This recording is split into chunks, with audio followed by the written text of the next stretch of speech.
Aujourd'hui, je vais vous parler des conversions des unités de volume et des unités de masse.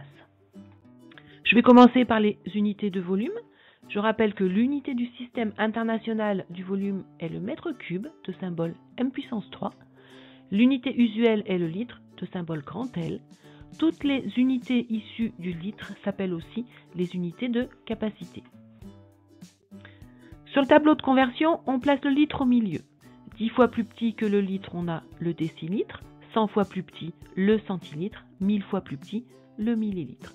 10 fois plus grand, le décalitre. 100 fois plus grand, l'hectolitre. Et 1000 fois plus grand, le kilolitre.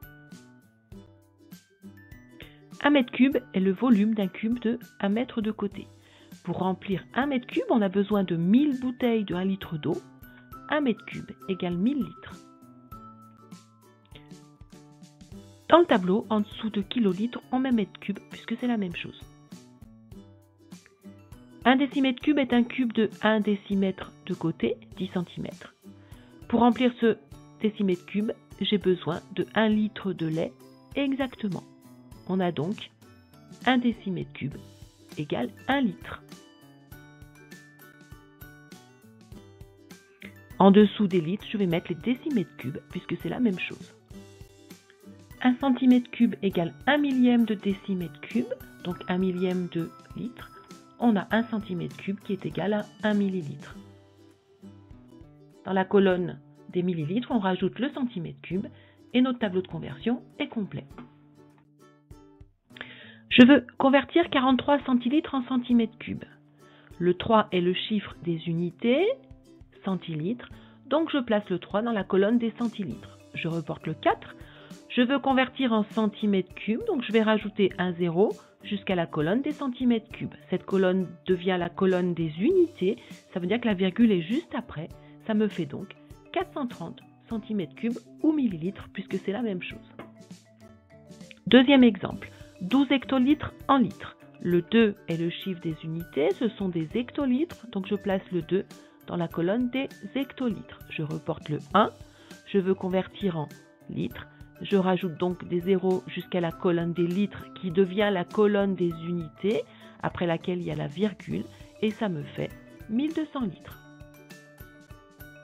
38 mètres cubes en litres.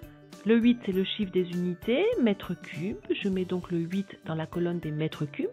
Je suis obligée de rajouter une colonne pour mettre le 3. J'ai le droit de rajouter autant de colonnes que nécessaire.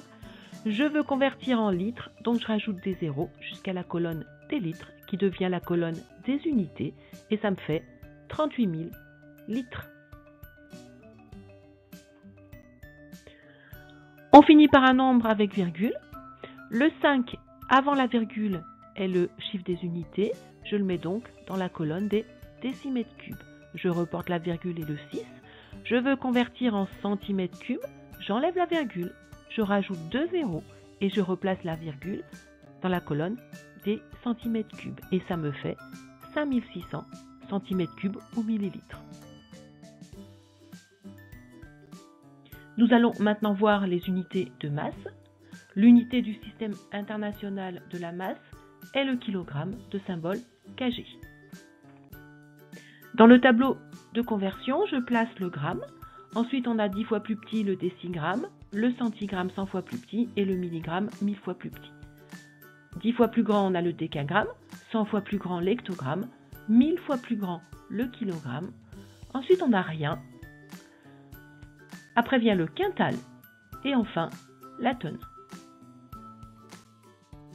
Si je prends un quintal que je veux le convertir en kilogramme, je rajoute 2 zéros et je mets la virgule après le dernier zéro et ça me fait un quintal égale 100 kg.